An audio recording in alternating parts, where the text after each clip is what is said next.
Aujourd'hui, c'est le test assez atypique de la raquette Prince Phantom 107G. On retrouve plutôt des caractéristiques classiques, hormis une.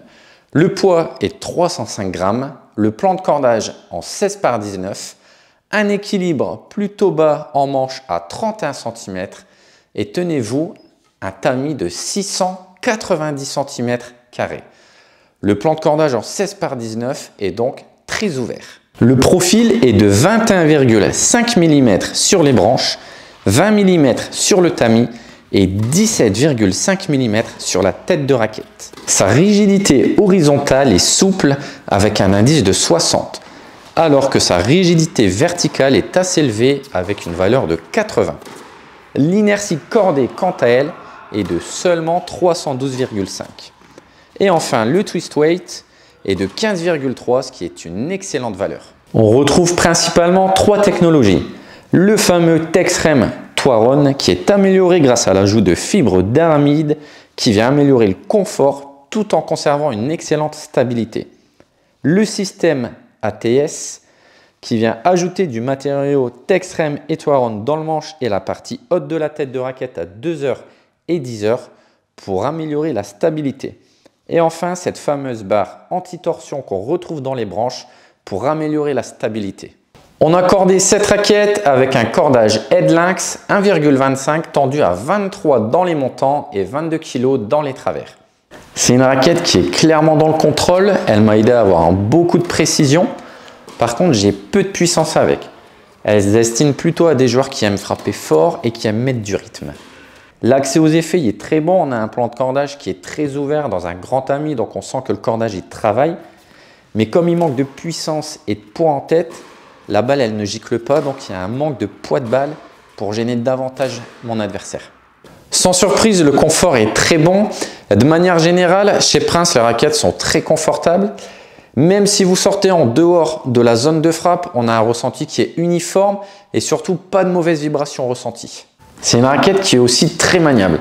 On ne va pas du tout ressentir le poids de 305 grammes.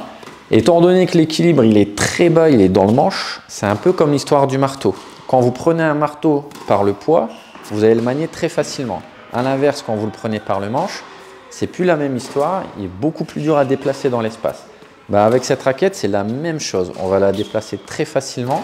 Ça va optimiser le contrôle au détriment malheureusement de la puissance.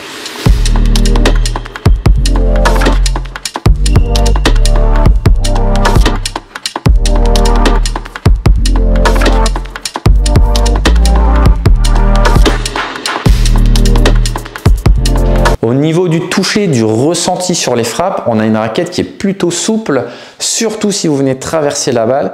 Par contre, il y a un changement de comportement quand on vient lifter des balles vraiment de bas en haut, où on sent qu'on a un gain en rigidité. C'est un comportement qu'on n'a pas sur les autres raquettes de la gamme Prince Phantom, mais ça, c'est certainement lié à cette barre anti-torsion. Alors, la question que vous devez vous poser, c'est est-ce que ce grand tamis m'a perturbé ? Alors, en temps normal, oui, ça me perturbe de jouer avec un tamis de 690. Quand j'ai l'habitude de jouer avec un 645, j'ai l'impression d'avoir une poêle. Mais souvent, c'est des raquettes qui sont légères avec un profil très épais. Là, en l'occurrence, on a un poids de 305 grammes, mais aussi un profil qui est très fin. Honnêtement, dans le jeu, j'ai même pas eu l'impression de jouer avec un 690. J'ai même apprécié tout simplement parce que j'ai eu plus de facilité de jeu et plus de tolérance. Au filet, j'ai un comportement similaire à ce que j'ai eu en fond de course, c'est-à-dire une raquette qui est très maniable et précise. Moi, elle m'a bien aidé pour mes volets d'approche et surtout pour trouver des zones plutôt assez facilement. Au service, on sent super bien la balle, donc ça c'est vraiment très plaisant, ça apporte beaucoup de confiance, ça permet de se libérer. Et en plus, avec son grand tamis, on a l'impression de servir beaucoup plus facilement. La seule chose qui est dommage, et je le répète, c'est qu'il manque un petit peu de puissance pour faire davantage mal à son adversaire. Mais c'est une raquette qui est dans le domaine du contrôle, donc c'est pas ce qu'on lui demande. C'est typiquement la raquette qui va convenir aux joueurs qui sont agressifs de fond de court, qui ont vraiment beaucoup de puissance, mais qui ont du mal à la dompter. Donc il leur faut une raquette qui soit contrôle, mais qui tolère aussi leurs erreurs de centrage parce qu'ils ne sont pas toujours bien placés. Idéalement, vous avez une frappe à plat ou légèrement liftée parce que, attention, même si l'accès aux effets est plutôt bon, il manque de poids pour faire davantage mal à vos adversaires. Naturellement, je vais déconseiller cette raquette aux pure lifters ou encore aux joueurs qui sont défenseurs avec un manque de puissance naturelle. Merci d'avoir regardé cette vidéo. Comme d'habitude, n'oubliez pas de vous abonner, nous ça nous aide à continuer. Laissez vos commentaires sur cette raquette très atypique, je me ferai un grand plaisir de vous répondre et je vous dis à très bientôt sur notre site extreme-tennis.fr.